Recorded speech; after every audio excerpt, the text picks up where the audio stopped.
Assalamualaikum warahmatullahi wabarakatuh.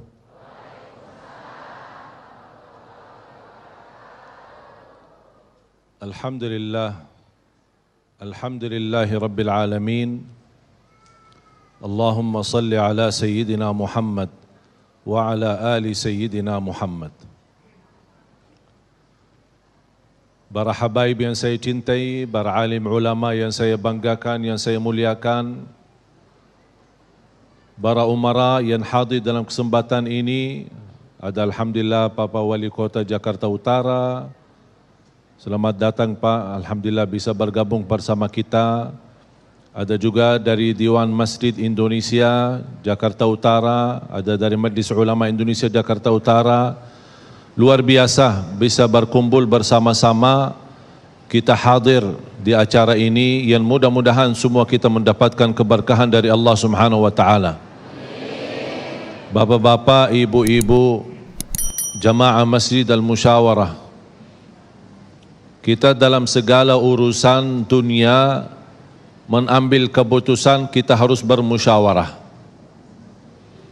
Tapi kalau dalam hal ibadah tidak semestinya bermusyawarah. Artinya kalau kita mau laksanakan kewajiban kita, masa kita bermusyawarah dulu? Allah Subhanahu wa taala memanggilkan kita untuk menunaikan salat kita 5 waktu, tidak perlu dimusyawarahkan. Kalau kita sudah mendengar hayya 'alas salah, hayya 'alal falah, segera tunaikan kewajiban kita. Kalau kita perhatikan dalam Al-Quran, banyak ayat-ayat yang Allah Subhanahu wa taala ikatkan salat dengan zakat, atau bahasa lain salat dengan infak, sebagaimana firman Allah Subhanahu wa taala di suratul Baqarah, dan saya yakin semuanya hafal. A'udzu billahi minasyaitonir rajim. Bismillahirrahmanirrahim. Alif lam mim. Dzalikal kitabu la raiba fihi hudan lil muttaqin. Alkitab ini petunjuk bagi siapa? Bagi muttaqin.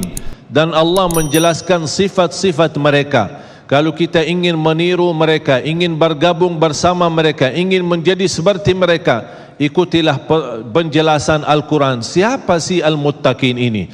Allah Subhanahu wa taala sebutkan, الذين يؤمنون بالغيب ويقيمون الصلاة ومما رزقناهم ينفقون. Mereka adalah yang beriman tentang gaib. Apa yang gaib? Allah, malaikat, jannah, surga, neraka, segala sesuatu yang gaib mereka percaya, walaupun mereka tidak melihat dengan mata sendiri. Dan sifat mereka alladzina yuqimuna as-salah. Beda artinya yuqimuna as-salah sama yusallun. Ada orang hanya kerjakan salat, tapi ada orang mendirikan salat.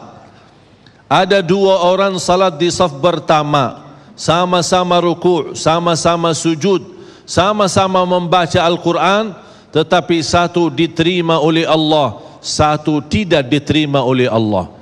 Apa persoalannya? Karena satu menghadap Allah dengan hatinya, dan satu hanya menghadap Allah dengan fisik badannya. Makanya kita melihat orang yang salat dengan hatinya, nikmat salatnya, bisa tenang bacaannya, tenang rukuknya, tenang sujudnya. Beda sama orang yang buru-buru melaksanakan salat. Saya pernah masuk satu masjid, habis saya tahiyatul masjid duduk. Saya melihat seorang baru masuk dan juga tahiyatul masjid. Saya melihat gerakan salatnya, subhanallah, bukan subhanallah, na'udzubillah.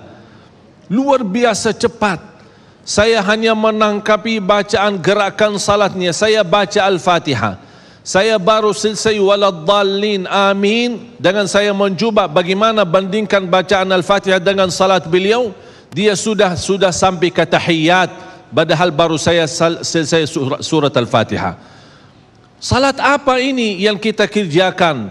Banyak orang-orang berlomba-lomba seolah-olah ada juara. Siapa yang paling cepat selesai salat dapat juara 1. Inilah yang terjadi dalam keadaan kita. Makanya kita merasa tidak nikmat salat kita.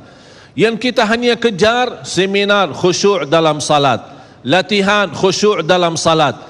sebenarnya Bapak Ibu biar faham, tidak ada perintah dalam Al-Quran memerintahkan salat yang khusyuk. Tidak ada perintah dari Rasul salat yang khusyuk. Salat khusyuk itu apa? Salat yang khusyuk hasil dari salat yang tenang. Allah perintahkan ketenangan dalam salat.